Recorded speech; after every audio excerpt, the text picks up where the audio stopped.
Bathroom की तरफ जा रहा होता है। तब ईडन उसकी गर्दन पर ज़ॉम्बी के काटने का निशान देख लेता है, जिसे देखकर ईडन समझ जाता है कि इसका पड़ोसी अब जल्द ही ज़ॉम्बी बनने वाला है। इसलिए ईडन अपनी सेफ्टी के लिए एक चाकू उठा लेता है। कुछ देर बाद ईडन का पड़ोसी बाथरूम से होकर आता है और वह ईडन के हाथ में चाकू देखकर समझ जाता है कि ईडन मुझे ज़ॉम्बी समझकर मारने वाला है। तब वह ईडन से कहता है कि देखो, मैं ज़ॉम्बी नहीं हूँ। यह कहते ही उसकी आंखें बदलने लगती हैं और यह देखकर ईडन समझ जाता है कि इस पर वायरस का असर होने लगा है। तब ईडन अपने पड़ोसी से कहता है कि मेरे घर से निकलो, नहीं तो मैं तुम्हें मार दूंगा। अब न चाहते हुए भी ईडन का पड़ोसी उसके घर से निकल जाता है। जब ईडन दरवाजे के होल से देखता है तो वहाँ मौजूद ज़ॉम्बी ईडन के पड़ोसी पर टूट पड़ते हैं। यह देखकर ईडन बहुत ज्यादा घबरा जाता है और वह जल्दी से दरवाजे को अच्छी तरह से लॉक कर देता है। कुछ देर बाद जब थोड़ी शांति होती है तो वो न्यूज रिपोर्ट सुनता है जो इस इन्फेक्शन के बारे में बता रहे होते हैं। रिपोर्टर बताती है कि यह वायरस पूरे शहर में फैल चुका है, इसलिए जो कोई भी इस वायरस से इन्फेक्टेड नहीं हुआ है उसे चाहिए कि वह बाहर बिल्कुल भी न निकले और अपने घर की सभी खिड़कियां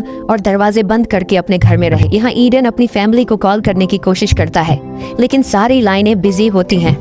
जब वह अपनी मैसेज बॉक्स चेक करता है तो उसे अपने पेरेंट्स के कुछ मैसेज मिलते हैं। ईडन के पेरेंट्स ने मैसेज में लिखा था कि पूरे शहर में ज़ॉम्बी फैल चुके हैं, जिस वजह से हमें तुम्हारे पास आने में टाइम लगेगा, इसलिए तुम घर से बाहर बिल्कुल भी मत निकलना और हमारा इंतजार करना। इस तरह से शाम हो जाती है। ईडन अपनी बालकनी में बैठकर बाहर का नजारा देखने लगता है। बाहर पूरा शहर वीरान हो चुका था और हर जगह आग लगी हुई थी। ये सब देखकर ईडन पूरी तरह से टूट जाता है और वो सोचने लगता है कि इस तरह के हालात में आखिर वो अकेले कैसे जिंदा रहेगा। अब ईडन इन मुश्किल हालात में सरवाइव करने के लिए वो अपने पूरे अपार्टमेंट में छोटे छोटे मोटिवेशनल नोट्स लगा देता है, ताकि इन नोट्स को देखकर उसे हिम्मत मिलती रहे। और वो मिरर पर Day 1 लिख देता है। ईडन को पता चल जाता है कि यह ज़ॉम्बी वायरस कई महीनों तक भी चल सकता है, इसलिए वह इन मुश्किल हालात में घर में अपने लिए एक सेफ जगह बना लेता है ताकि वो हर आने वाले खतरे के लिए तैयार रहे।